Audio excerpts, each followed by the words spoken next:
उन्होंने भी कहा कि भाई ये हमारे लोग नहीं है जो चप्पल फेंक रहे हैं, बल्कि इस राज्य के ही नहीं है। छात्र खुद कह रही है इस राज्य के ही नहीं, इनको तो हम पहचान ही नहीं रहे।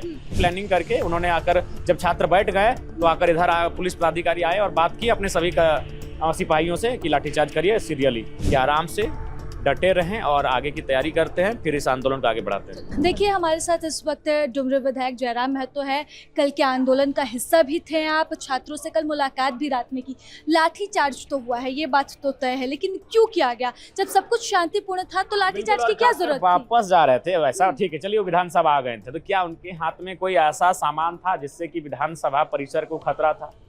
कोई माचिस की तिल्ली, कोई लाइटर, कोई हथियार, कोई इस प्रकार का सामान जिससे कि विधानसभा परिसर को खतरा उत्पन्न हो सकता था?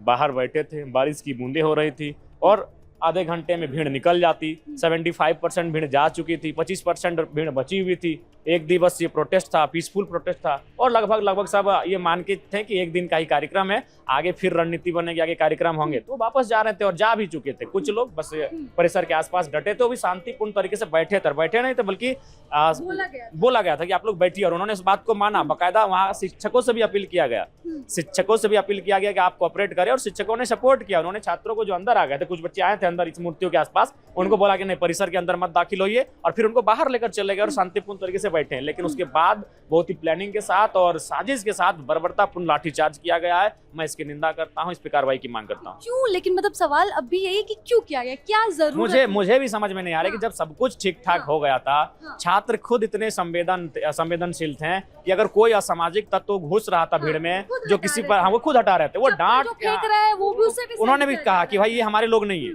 जो चप्पल फेंक रहे हैं, बल्कि इस राज्य के ही नहीं है। छात्र खुद कह रही है इस राज्य के ही नहीं, इनको तो हम पहचान ही नहीं रहे। निसंदेह इस बात का हम लोग मानते हैं कि इस भीड़ में 0.1% ऐसे लोग थे जिनका इस आंदोलन से कोई ना भावनात्मक जुड़ाव था, ना किसी प्रकार का। वो चाहते थे कि शायद इसको तितर बितर किया जाए, किसी प्रकार का उपद्रव किया जाए, लेकिन ऐसे लोगों को छात्र खुद चयन कर रहे थे और उनको डांट फटकार रहे थे, उनको बल्कि वहां से साइड कर रहे थे।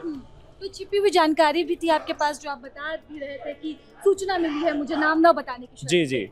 क्या जानकारी यही मिली है कि प्लानिंग करके उन्होंने आकर, जब छात्र बैठ गए तो आकर इधर पुलिस पदाधिकारी आए और बात की अपने सभी सिपाहियों से कि लाठीचार्ज करिए सीरियली। अब आगे क्या होगा? छात्रों को क्या आप सलाह देंगे? आगे उनसे यही कहना चाहेंगे कि आराम से डटे रहें और आगे की तैयारी करते हैं, फिर इस आंदोलन को आगे बढ़ाते हैं। ये हमारे साथ डुमरी विधायक जयराम महतो थे, जो आगे की तैयारी और आंदोलन के रुख पर अपनी बातें रख रहे थे। लाठीचार्ज हो चुका है और इस बात से डुमरी विधायक भी बेहद नाराज है। कल छात्रों से भी मिले और छात्रों से मुलाकात कर उन्होंने इस बात की निंदा की है। बातचीत में भी उन्होंने बताया कि किस तरह से प्लानिंग प्लॉटिंग के साथ तमाम चीज़ें हुई हैं, जिससे छात्रों को बेहद नुकसान पहुंचा है।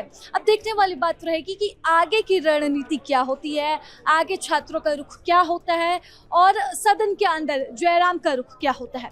फिलहाल इस बातचीत में बस इतना ही। सहयोगी कपिल के साथ मैं राजलक्ष्मी, प्रभात खबर से। प्रभातखबर.com, विश्वास वही, रफ्तार नहीं।